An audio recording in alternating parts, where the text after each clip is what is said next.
We're on. Hi, everybody. Yay! It's Rhonda Lee, Barefoot Artist, and today for Inspire Me Friday, I have Tova Muchness Gold. Yay! For a fantastic year. This is going to be so much fun. Tova has her wall of wonderment going on behind her. I wouldn't let her cut it off because it is just too much fun. The wall of wonderment. It's never been called that. I like it. It is awesome. It's a shame we can't just cut off all the lights, but then we wouldn't be able to see you. I'm like centered right between those two guys right there. It's awesome. I love that. Thank you. Yeah, it's nice to come home to. It keeps you in a good mood. I could see that. I would want to sleep right there underneath it, and it's like that color therapy thing, like they put in bathtubs and stuff. But you know, I don't keep it on all the time. I love it. Thank you. Well, Tova is here with her sparkly self today, and we're going to have just like a great conversation. And this may go longer than my normal Inspire Me Friday interviews, because this is just going to be fun. But Tova has got a really interesting message. She channeled some grief from losing two stillborn babies, right? And 6 months. It's 6 months. Okay. So, and she channeled all of that into writing a fantastic new book and into being an uplifting. She's a speaker now too. I know you've done some TED Talks. One At least one and a half. Yeah. Okay. And you know, she just recently published her book, and it's sparkly, it's magical, it's uplifting, and I find that I'm just right on the same page as Tova as far as using what has happened in your life to transform and be empowered and to uplift instead of and just dragging you down. And she's such a prime example. And I'm just really excited. So show us your book first. I've got it's the book. The is book. The Finding Your Muchness fun book. There's that, and it's inspiration journal exercises and meaningful DIYs to help you find your light, joy, spark, and confidence, aka your muchness. And it's a full color, like 8.5 by 11, and everything has like things that you can like cut out and make, and journal exercises and creative things. It's got, oh, look at this. This is a game of chutes and ladders, but it's muchness chutes and ladders. So I've really taken, and has contributors who are all also inspirational women who do all different kinds of things, from therapists to coaches to have a manifestation expert, all who contributed exercises or insight into how to find your muchness. Every single page is like its own little treasure, it's been called. So it's like a playbook. Or a fun book. Fun book. People are like, what's a fun book? I'm like, it's a workbook, only funner. Because I had this idea for a workbook, you know, and a lot of people have workbooks, but it just wasn't coming out of me. Like every time I'm like, I'm going to make a workbook. Like I had the ideas up here, but they weren't coming. And then I realized, like, I don't do those workbooks. They feel really full of work to me. Mm-hmm. I was like, to be fun. So as soon as I switched my thinking, which is really what a lot of Finding Your Muchness is about, is kind of taking a hold of your thinking and switching it.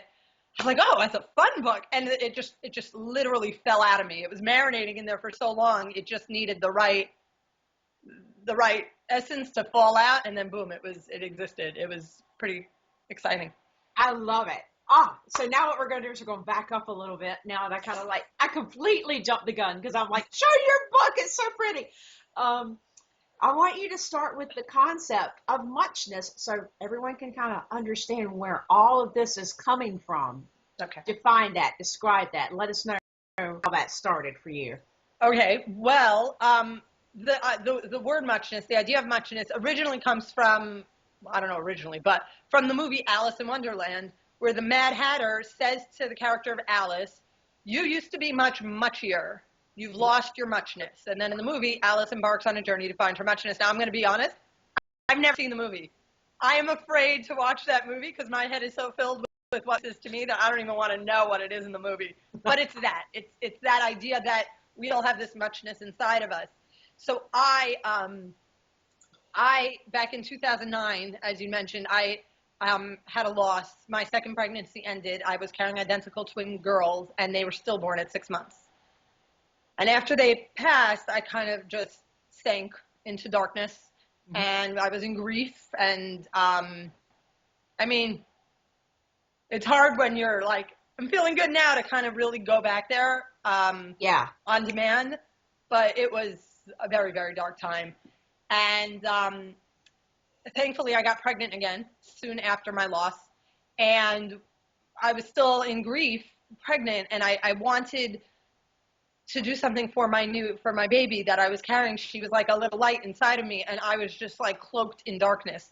And so I started wearing sequins because it was like the light on the outside that was missing on the inside. It just connected me to her. And I found that when I wore sequins, which is so random, it brightened my day. Like I would have a better day, and it gave me a reason to smile. My sequins, we'll go to those later. And I was sharing a lot with other lost moms online. And I was like talking about this thing, oh, you should wear sequins. And it was silly and lighthearted, but it was really very deep and meaningful. And so I was wearing little bits of the sequins. And then one morning on the bus to work, I read that line. I used to be much, muchier. I think I lost my muchness. And it was like fireworks in my brain, because even before my loss, after marriage and kids, and I had had a business that failed, and, I was working 9 to 5, I was exhausted. Like even before my loss, I'd already kind of lost my muchness, but I had no word for it. And I was like, oh, I'm so lucky I have an amazing husband. I have a daughter, my oldest daughter, and what am I going to complain about? So yeah, I'm going to haul my butt out of bed and drag my ass to work. And that's what life is about. And I didn't even know where to stop that cycle. So this, reading that line and knowing that the sequins that I had started wearing to pull myself out from the very bottom was really helping me on so many levels. So I decided I was going to wear sequins every day for 30 days. Because if a little bit was good, well, a lot. A lot's better. The muchness, the idea of muchness of like taking that which is good, and no such thing as like too much chocolate, though. That could start to get you sick. But anyway. Dang, I should have worn sequins for this interview. I am so sorry. What was I'm sorry. I have them. They're Thank you. But I need a color on top, but whatever. And anyway, so I did this 30-day muchness challenge on my Facebook, my private at the time, because I didn't have like a social media thing. And it was amazing. It was amazing. The response that I got, the women or men who were like, oh my God, what's this muchness? I need to find my muchness, and how can I get my muchness? And I just knew I was onto something. I knew it was inspiring other people, and that was making me feel so much better. It was like giving me healing, just getting other people to smile and feel good. And so I launched my website, Finding My Muchness, at the end of my 30-day challenge. Completely, all of this like totally unexpected, but I launched that website, and other women signed up, and one guy, to take the 30-day muchness challenge, which is really about inviting your muchness into your life every day. We get so caught up that we forget to do the things that just spark us. And not everyone's muchness is sequins, but everyone has muchness. That being said, sequins works for everybody. Even if you're not a sequins girl, like it's literally the reflection of light. And it's really harder to wallow in darkness when you are physically forcing yourself to glow a little bit, That is a nugget, right? That's good. Can you repeat that? It's hard to wallow in darkness when you are forcing yourself to sparkle, physically forcing yourself to sparkle. That's so good. Oh, I think that line might have been in my TED Talk. That was delicious. I think it was supposed to be, and I forgot it. So. But yeah, it's very true. And also when you show up like happy, even if like in your brain you're so not, because I was not consciously in this place of happiness, but I was showing up looking like a happy person, and people that I would interact with during the day assumed I was happy. They treated me happy. They noticed me, and they would like, like people would stop me in elevators and say that my leggings that were like colorful and bright and sparkly, like made their day.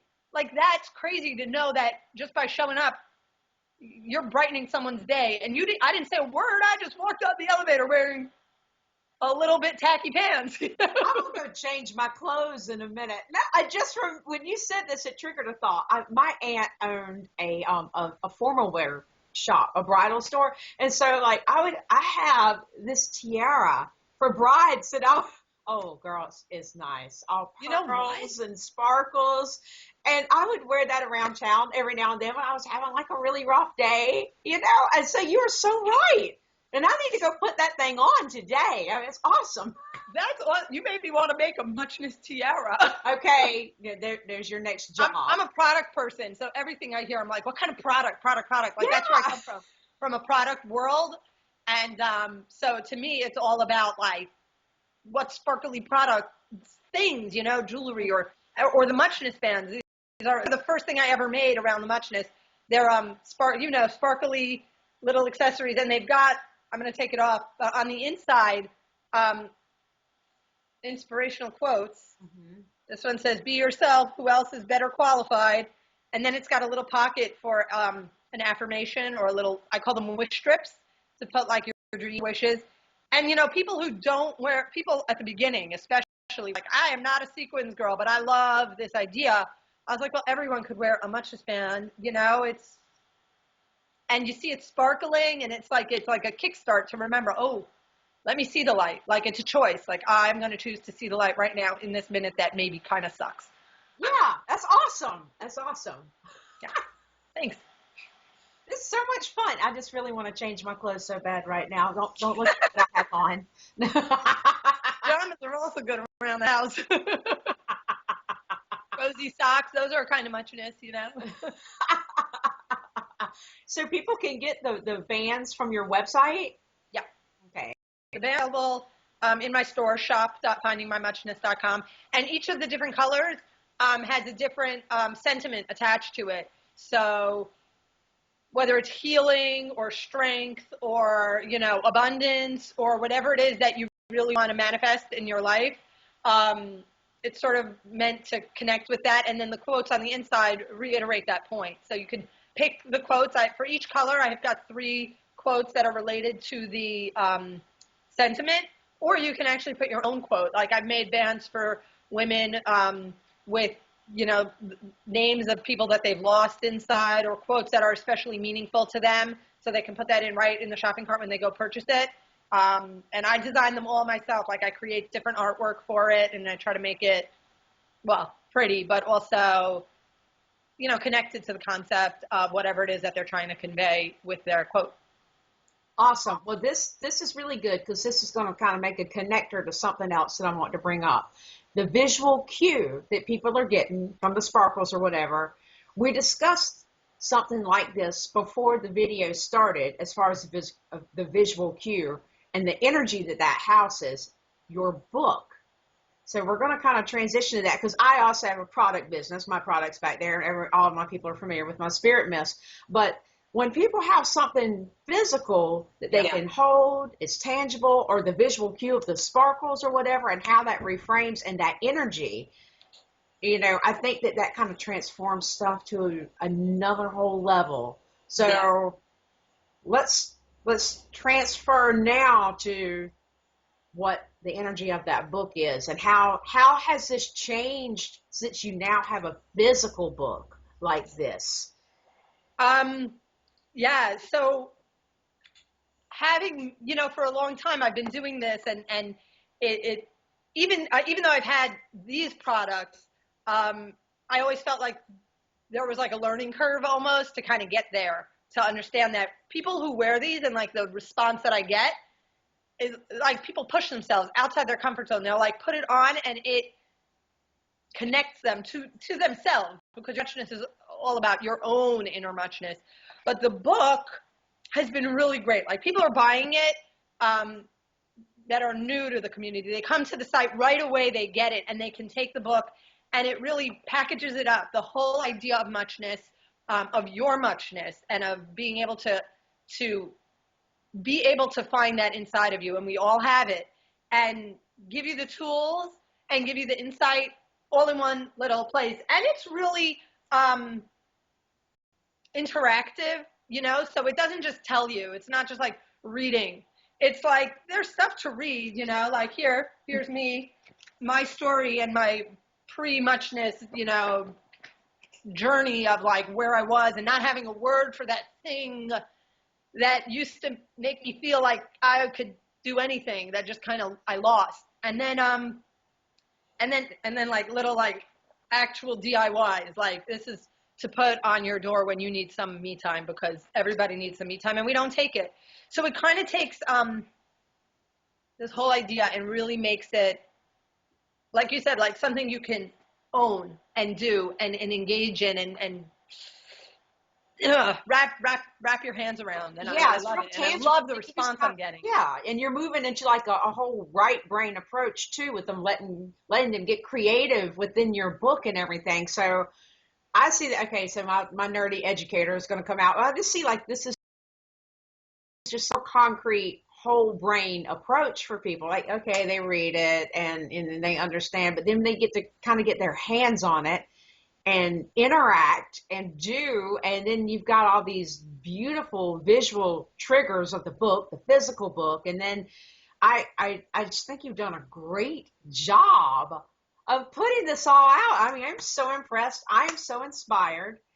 Thank you. It's been really cool for me because I feel like, I think it took me so long to put this together because I was worried it wouldn't feel authentic to me. I didn't want to come up like I'm like, not that I don't know what I'm talking about, but this was all personal experience and getting to the point where I felt like what I had learned and wanted to express was really concrete enough to put out there and share with other people. That was my own journey. And when it finally did come like out of me, it's it feels like a really true expression. And that's what makes me really proud of it. Like everything from like my dorky sense of humor to like the parts of me where I get really like deep, and then the parts of me where I roll my eyes at myself getting really deep. Like all of it's in there. And for me, that's why I'm really proud of it, because it wasn't like something I forced, like, oh, I got to create more pages. Oh, I got to do, it just was a natural expression and a fit. And one of the things I'm actually most proud of is this front page, which you might not see. Hello. These are testimonials that women have sent. I just like literally copied and pasted them from Facebook, where I said, hey, what does a muchness mean to you?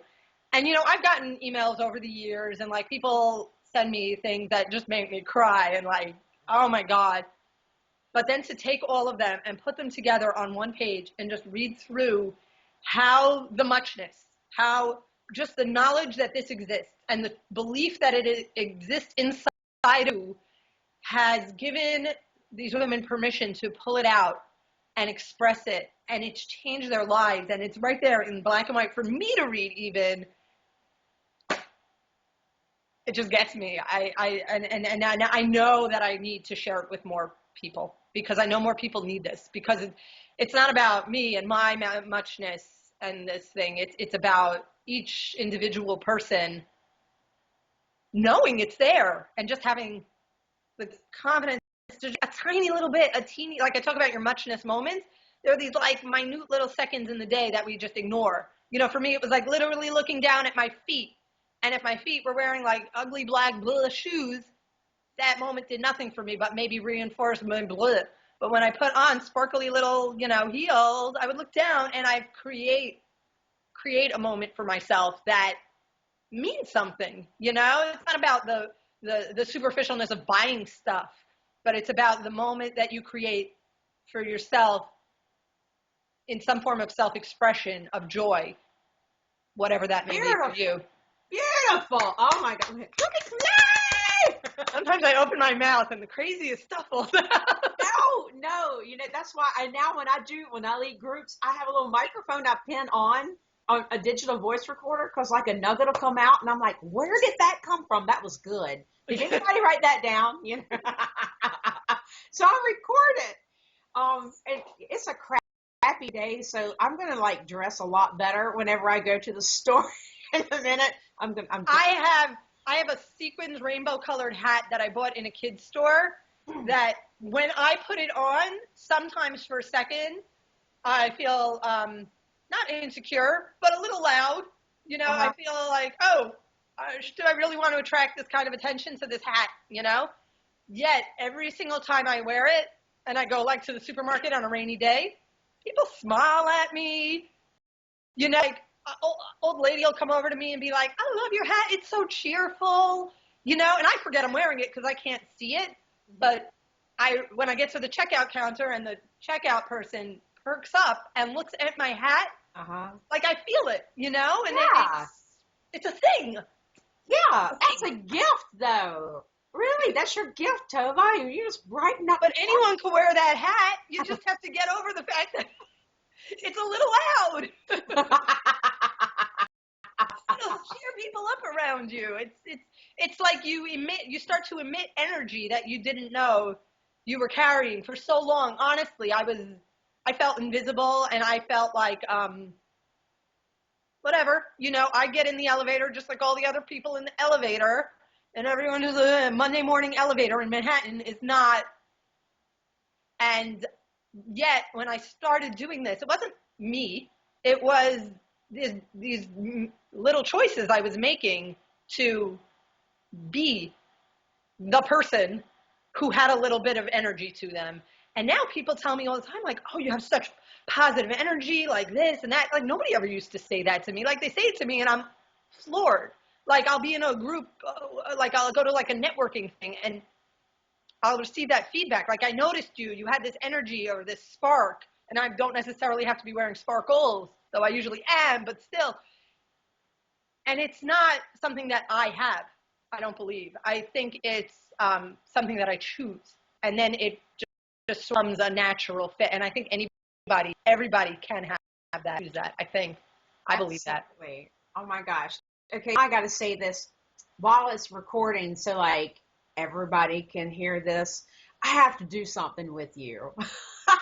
I'm a professional laughter yoga leader, and so you're just so in alignment with a lot of the stuff that I do that we have got to get together. So I'm going to have this recorded that I am asking you in front of everybody. Your accountability. You're building an accountability. I know all about that. I want to do something with you that's fun. I'm in. We can do that. My community would love that. I would love to do like a laughter. Ooh, I have an idea. We'll talk. Recording. Okay, so now it's recorded. Something's gonna happen with me and Tova. I know what it is. Good. This has been beautiful. I think we've kind of come to a good place to kind of wrap it up. Yes. You really put out a lot. You're just very much in alignment with a lot of things that I say in my group. So this is just dead on to share with my people. And just gorgeous nuggets and reminders. And, we all need reminders. And you just put it out there. And I just want to thank you for sharing your muchness so boldly. And it's a beautiful thing. And I love it so much. And thank you so much for joining me in this interview today. Thank you for having me. I had a great time. All right. Well, where can everybody find you? Oh, you can find me at Finding My Muchness. You can find the book at Finding Your Muchness, but it really all leads to the same place. Mm-hmm. Finding My Muchness, Finding Your Muchness, because that's what you want to do, right? Find your muchness. Yes. So there you go. Yeah. Awesome. Well, I'm going to leave a link below the video as well and in the blog post so that my friends can follow you over there and check out what you've got going on as well. And if you sign up, you can get to my newsletter, you get the manifest, what am I talking about? The muchness. Oh my God. You're going to get something. 7 tips for tapping into your muchness to help you find your muchness. Ooh, thank you. I like alliteration, but sometimes it messes me up. Oh, that's awesome. Well, I'll include the links, and then you can sign up there. Just trickle on over to Tova's page, and we're going to wrap up this video interview. And I'm going to ask you a quick question when we get off there. But thank you all so much for joining us, and thank you, Tova. You're welcome. Bye. Bye.